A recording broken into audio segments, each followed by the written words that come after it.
brasileiros são grandes inventores. Só em 2012 foram 34 mil patentes registradas no Instituto Nacional da Propriedade Industrial, o INPE. Você sabia que o número de patentes depositadas na Universidade Federal do Paraná em 2012 foi tão expressivo quanto o de universidades como a Unicamp? Pois é, para falar mais sobre esse assunto, nós viemos até a Agência de Inovação e nós vamos conversar com o Alexandre Moraes, que é coordenador de patentes aqui na agência. Bom, Alexandre, explica para a gente esse dado então. Quer dizer que a gente passou a Unicamp em 2012?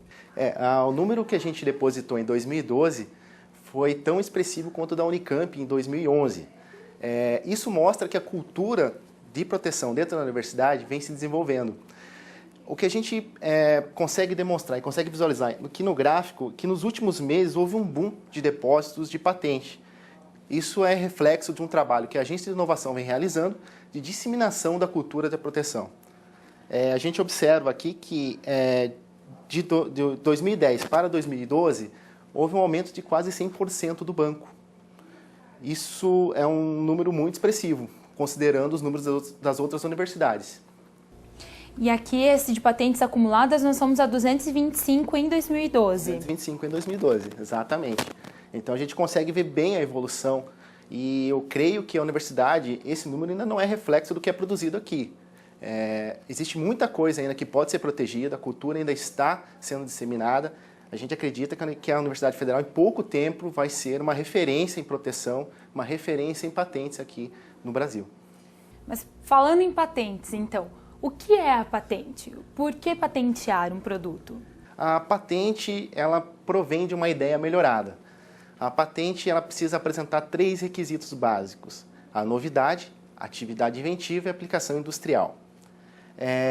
Quando se tem esses 3 requisitos, o pesquisador procura a universidade, a gente faz uma avaliação, a gente dá um apoio para se redigir uma patente para a gente poder fazer essa proteção. Por que fazer essa proteção? O invento protegido ele passa mais credibilidade, há dificuldade de terceiros virem a utilizá-los sem autorização do pesquisador, do inventor, e isso pode se refletir em recursos para a universidade, uma vez que protegido, a gente é permitido licenciar essa tecnologia. Então, empresas interessadas na produção, interessadas em levar isso para a sociedade, pode procurar a universidade e pode produzir esse invento. Os brasileiros aí são grandes inventores, mas hoje ainda não se tem muito essa cultura de patentear os produtos, né? Não, principalmente na universidade há muita cultura ainda de se publicar artigos e não proteger. Às vezes por desconhecimento total do pesquisador. A gente está tendo esse trabalho de disseminação de cultura porque as duas coisas podem ser feitas. O pesquisador ele pode publicar o seu trabalho e pode proteger por meio de uma patente. E essa patente ela é uma ponte entre o conhecimento acadêmico e a sociedade, porque é a forma da gente trazer a pesquisa acadêmica para o social, né? Exatamente. Então, o nosso trabalho aqui na agência, ele não pode ficar restrito apenas à proteção. O trabalho que a agência tem, um deles é a transferência de tecnologia. A gente precisa levar esse conhecimento gerado aqui na universidade para a sociedade, para que essa patente ela se torne uma inovação. Ela deixe de ser simplesmente uma patente e se torne uma inovação. O que seria inovação? Inovação é algo que é feito diferente para a sociedade e que se obtém ganhos com isso. Sejam financeiros através da empresa, a sociedade através dos benefícios da tecnologia que ela vem apresentar. Então, todo o desenvolvimento econômico e social de forma sustentável provém de uma inovação. Eu acredito e a inovação ela pode propor vários outros caminhos, uma melhoria de concorrência, por exemplo. Existem vários mecanismos que podem lá estar a origem desse mecanismo que é a patente. Então, Alexandre, esse processo para conseguir a patente ele é um pouco longo, né? Exatamente. O processo ele é longo, mas os pesquisadores, os inventores não podem se deixar abater por esse motivo. A Agência de Inovação tem colocado para os nossos grupos de pesquisadores que o fato de uma patente ela ser concedida, em média, no Brasil, 10 anos, ela não vai restringir a possibilidade da gente licenciar. A partir do momento que uma patente é depositada, ela gera uma expectativa de direito. E a legislação permite que a gente faça o licenciamento dessa expectativa. Então, esse não seria um problema, inicialmente.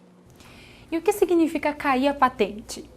A patente, ela pode, o INPI, que é o Instituto Nacional da Propriedade Industrial, ele pode não conceder a patente.